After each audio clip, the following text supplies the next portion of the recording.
So I think, in essence, my earliest hip hop memory in terms of being in Lagos as a young girl, it would probably have to be sort of, I was about between the ages of 8 and 10, just as I was finishing up primary school, about to go into secondary school. Funny enough, mainly I remember being influenced by female artists, not albums, but songs. They were female rappers, so Queen Latifah, MC Light, Money Love, talking about Fly Girl, It's a Shame. To be honest with you, those were kind of positive messages. I remember all of us girls, rapping to the rapping to the lyrics of all those things. And again, they were, looking back at it now, they were body positive, self-esteem positive messages, which is something that's actually nice to think about. I guess that was pre certain movements, but it's something that's nice to think about.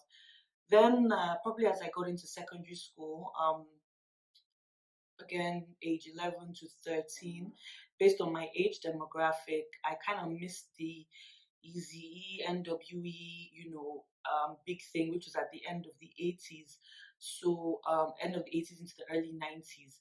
So, really, for me, the strongest hip hop memory that I have in terms of an album is Dr. Dre's The Chronic. I mean, I just remember, you know, Ain't Nothing But a G Thing, Dre Day on that album. I mean, I remember the young male friends I had at the time trying to get their dad's cars that they were sneaking out to drive, trying to get them to bounce up and down and trying to get them to do all the things that they saw in the song. I mean, I think looking back at it, that was a gentle introduction to the next album, which I think was probably the definitive rap album that really introduced me to rap, and that was Doggystyle by Snoop.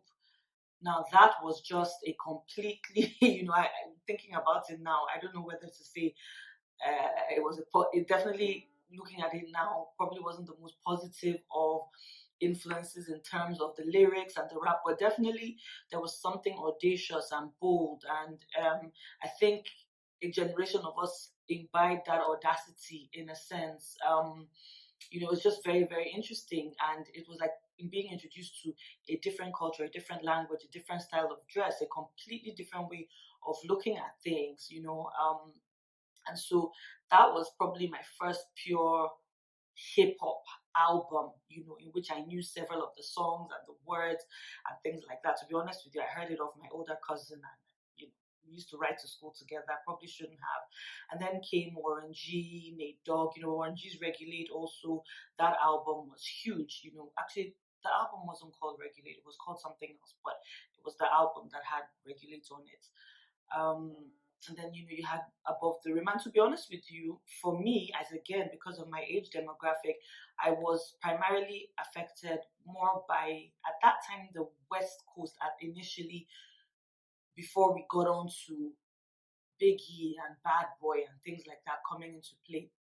Um, but the album, hip hop slash more R&B album that really defined me, that reminds me of my early days in Lagos, going out with my female friends, the way we used to dress with our, the drivers picking us up to go and pick up from each other's houses at the weekend when our moms had let us go and play, was really Mary J. Blige's What's the 411. I mean, that album, every single song, from Real Love to Reminisce to Love No Limit. I mean, every single album on that album, the Sweet Love remake was, Sweet Thing remake.